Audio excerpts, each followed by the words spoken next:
See, most people are not accumulating wealth. Most people are living in poverty. Most people are living far below their potential, not because they don't have the capacity, not because they have not been given authority and dominion over everything on the face of the earth, but most people are living like they're living because of the fact that they don't believe they can have any more than what they now have. In the book called Miseducation of the Negro, Dr. Carter G. Woodson said, if you can determine what a man shall think, you'll never have to concern yourself with what he will do. If you can make a man feel inferior, you never have to compel him to seek an inferior status, for he will seek it himself. And if you can make a man feel justly an outcast, you never have to order him to go to the back door. He'll go without being told. And if there's no door, his very nature will demand one. That's why Scripture reminds us, be ye not conformed to this world, but be ye transformed by the renewing of your mind. So every day you have to sell yourself and get out of your mind those old thoughts, that old belief system. Every day you've got to sell yourself on that it's possible. But you got to put a new mind in you. You got to get out of your mind. You got to begin to restructure your thinking. Every day you've got to begin to recondition your mind. See, let me share something with you. The easiest thing I've ever done was to earn $1 million. The most difficult thing I've ever done was to believe it could happen to me. That was the most difficult part, to believe that given my circumstances, if my birth parents came down this aisle right now, I would not know either one if my daddy came up here or my mother came up here. Given the fact that I was born in an abandoned building on a floor, being labeled educable, mentally retarded. I remember going to see the late Dr. Norman Vincent Peale, the author of the book, The Power of Positive Thinking. And I used to look at him up on stage and I said, I could do that. I would love to talk to people. I love to talk to people. And I said, I could do that. But then when I started going back to my car, my mental conditioning activated itself. And it said, Les Brown, you can't do that. You don't have a college education. Les Brown, you can't do that. You don't have the training. You've never worked for a major corporation.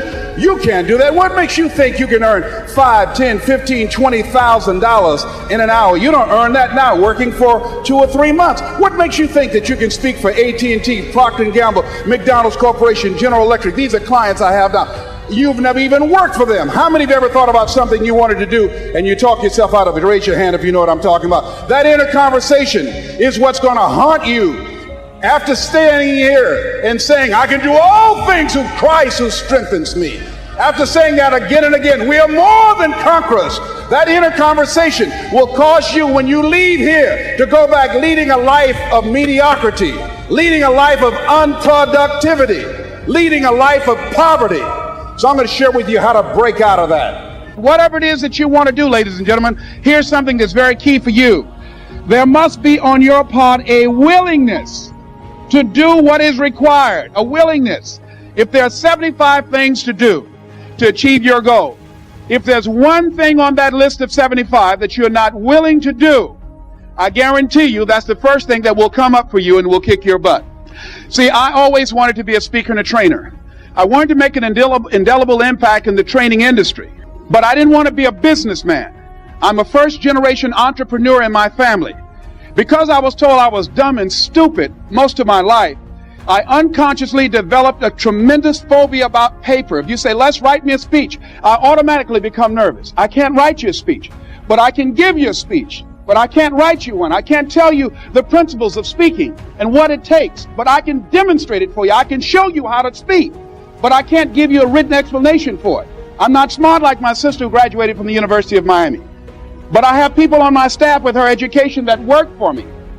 But I can't write stuff that they write because that's not my area of strength. But so I had a fear. I felt I could not operate a business. And so I wanted to hire a consultant to take care of the details. I had given this consultant power of attorney to sign checks and handle my business. I called my consultant and said, listen, I've thought about this. It's time for me to grow.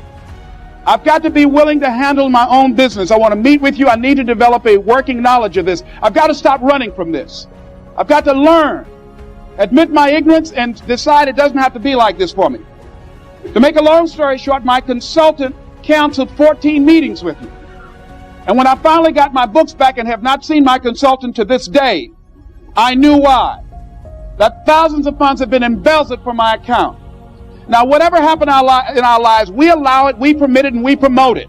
So it was just an education as my career is going up, not coming down, but it's going up. It was just a tuition I had.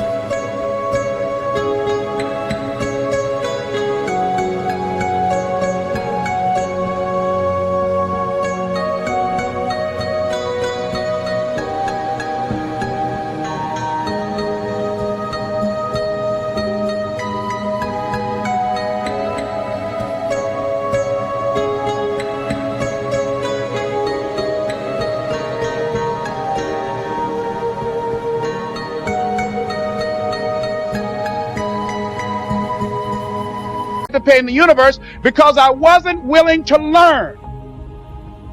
I wasn't willing to do that. Now here's something else that's fascinating. I said, okay, see, if you're not willing to grow in life, life will kick your butt until you surrender. So I said, okay, I'm willing to learn. And here's what I discovered. It's not as hard as I thought it would be. It has blown my mind. I've been running from things that I consider difficult, and if I had known it's this simple, I'd have been doing it long before.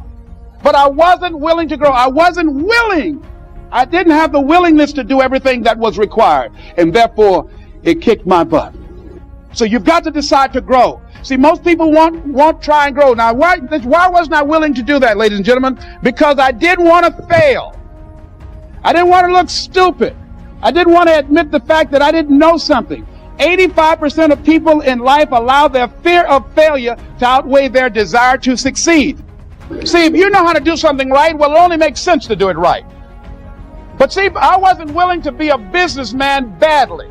See, if you want to make it in life, here's how you can begin to make your goal, ladies and gentlemen. Decide to make your life a great experiment. See, most people want to experiment, ladies and gentlemen. Most people want to be perfect when they come out the gate.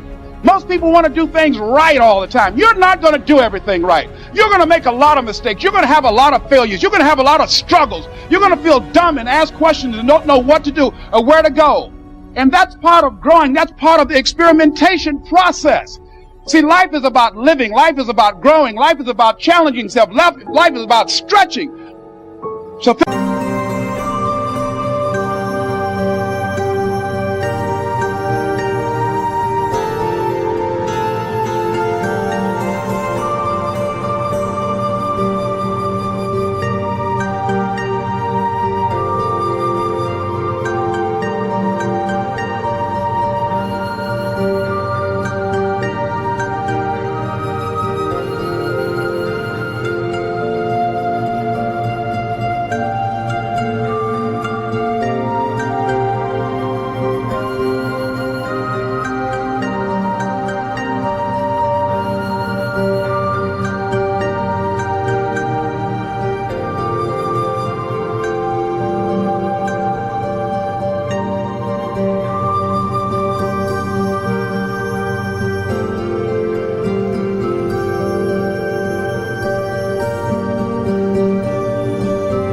think about that. Decide to make your life an experiment. Decide to take some chances and come out here in the universe and find out what you're made of. Another challenging area in terms of nurturing and developing that hunger in yourself is learning the art of becoming single-minded, learning how to concentrate, learning how to focus in. And you'll be surprised at the things that you're able to do. When you learn how to block things out, when you learn how to keep thine eyes single, you'll be surprised at the ideas that will come to you, of the people that you'll be able to attract, of the opportunities that you'll be able to see. You'll begin to see things that have been standing there looking you in the face, say, I can't believe this has been here all this time. Here's a habit that I do. Maybe it might be of some value to you. I get up in the morning and I start writing what great ideas that I can think of today that can improve me and that will enable me to reach my goal. and I just let my mind flow. Sometimes I write 15, 20 ideas. Some days it's more difficult than others.